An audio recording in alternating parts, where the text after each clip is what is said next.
Greetings, everyone. This is Matt. Welcome to Unbearable 73. I'll be dropping my SummerSlam predictions for night one in this video. Let me just make sure my lame uh my lame audio check works. So what I'm gonna do, let me see if I can zoom. Now, obviously, the match order in Wikipedia is not the order of the matches on the card. Okay, in general, you'd almost like we know that Gunther versus Punk is the headlining match, right? So I'll do that one last. Otherwise, I'll do six. Basically, I'll talk about them from the least important to most important, I guess you would say. So the least important match on this card is Sami Zayn versus Karrion Kross. Right? I mean, the most interesting thing about this match is Scarlett was coming Karrion Kross because this is a TV match. Okay, they could easily have replaced this match with a more interesting match of some capacity. That being said, Sammy wins this, so there's no reason for Kross to win this match. Next, we'll talk about Tiffany Stratton versus Jade Cargill for the WWE Women's Championship. So, what was supposed to happen, as my friends on Winover Book points out to me, this was supposed to where Naomi was really supposed to cash in Money in the Bank. But unfortunately, at Evolution, she had to cash it in because they had to adjust on the fly due to injuries and whatever, right? So that makes this a worthless match. If there was the hint of a cash in here, right, then Jade Cargill would win this and Naomi would cash in and get the title, okay? Since there's not, Tiffany is winning this match. It's going to be maybe a 10-minute match if Tiffany can get that much out of Jade Cargill. So 10-minute match, Tiffany wins. Next, we'll talk about Judgment Day. There's a tag match for the WWE Women's Tag Team Championship between the Judgment Day with Representative Raquel Rodriguez and Roxanne Perez, which is Charlotte Flair and Alexa Bliss. And I said on the Mercy Night Over book that if Charlotte and Alexa win this, the only reason for Charlotte and Alexa to win this is furtherance of a storyline.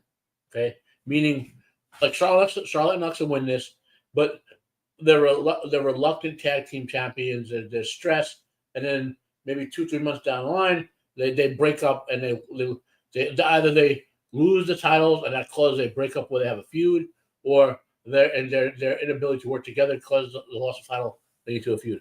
That would be the only reason for Charlotte Flair and Alexa Bliss to win this. The Judgment Day should win this. Roxanne Perez is on the rise. Raquel Rodriguez is coming on strong, and that them winning this fits for the eventual return of Liv. Next, we'll talk about Roman and Jay versus the Browns. Team Braun needs to win this. Their faction's on the rise. Basically, one of the Browns is going to pin Jey Uso, so Roman won't look weak. I don't know why this match otherwise makes no real sense, but whatever.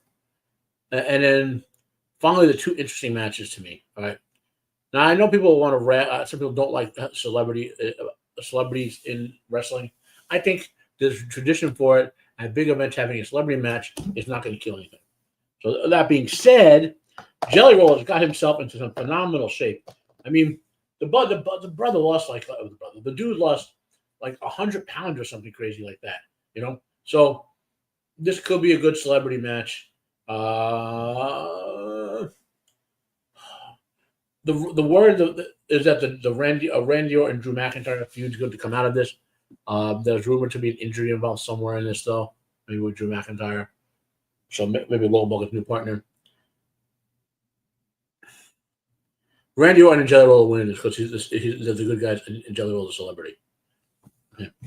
Now, for the final match, the match of the night, like far and away the most interesting match on this, okay? Gunther versus CM Punk. If this is a straight-up match, Punk is putting Gunther over, okay? Gunther is youngish. He's on the rise. Punk is already losing won't hurt Punk. Whereas losing to Gunther. That being said, I don't think there's going to be shenanigans. Seth is coming back in and pin Punk with to lead to maybe Seth versus Gunther down the line of other rivalries. So those are my predictions for the night. Quick, sweet video, no complications needed. If you have any questions, you know how to reach those. You know how to reach me. Comment down below. Like if you like, dislike if you dislike. Remember, you have to just watching. No one gives you credit with YouTube. You have to interact with the video in some way. Well, it's a like and dislike. Thank you all. This is Matt. It's been on the day.